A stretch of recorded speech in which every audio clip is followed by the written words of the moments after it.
নজর রাখবো পরবর্তী খবরের দিকে। প্রথম দফার ভোটের মতো দ্বিতীয় দফা ভোটের আগেও পরিযায়ী শ্রমিকরা বাংলায় ফিরছেন ভোট দেওয়ার জন্য। সেই আবহে এবার ভোট দিতে আসার পথে নিখোঁজ হয়ে গেল মগরাহাটের এক পরিযায়ী শ্রমিক।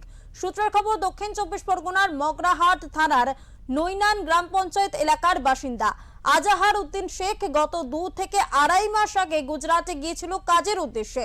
ভোটের আগে স্ত্রীকে নিয়ে ফিরছিলেন তিনি। উড়িষ্যার ঝাড়সুগুলা স্টেশন থেকে ট্রেন থেকে নামেন আজাহার, আর উঠতে পারেননি এমনটাই খবর রয়েছে। পুলিশের অভিযোগ, পুলিশকে জানানো হয়েছে 2 সপ্তাহ পেরিয়ে গিয়েছে, এখনো পর্যন্ত কোনো খোঁজ মেলেনি।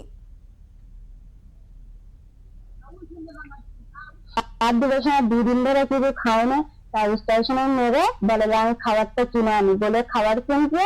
তার ট্রেন ছেড়ে যাচ্ছে, আমি আবার ডাকছি, যিনি পিছনে তাকাচ্ছে না, হাত মেলে খালি বলতে আমি যাচ্ছি।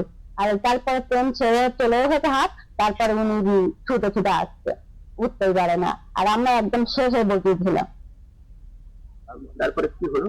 তারপরে আমরা কোনো খোঁজ পাইনি। আমি মার আব্বাদের কাছে, না ওনার ফোন আমার কাছে ছিল, সব আমার কাছে ছিল। তা আব্বা বদ্দারে ফোন করে ডাকলাম, ফল গেলে যে আমার নোট চলে এসছে। সব আমার ঘটনা ডকুমেন্টস গুলো আমার কাছে ছিল, ওনার কাছে ছিল না। বলো, আমাদের বাংলার শ্রমিকরা যারা পরিযায়ী শ্রমিক তারা কাজ করতে গিয়ে অন্য রাজ্যে হেনস্থা হচ্ছে। আমি মাননীয় মুখ্যমন্ত্রীর কাছে আমি আবেদন করতে চাই আমাদের টিভি চ্যানেলের মাধ্যমে। আমি পশ্চিমবাংলার লোক, আমি পশ্চিমবাংলার হচ্ছে দেখে নাগরিক। আমার এজ 1975, বর্তমান বয়স হচ্ছে দেখে 52। আমার পূর্বপূর্ব হচ্ছে দেখে ভিটে হচ্ছে আমার এই পশ্চিমবাংলা। আমাদের ভারত থেকে 200 বছরের আমরা পুরনো এখানটায় বসেছি।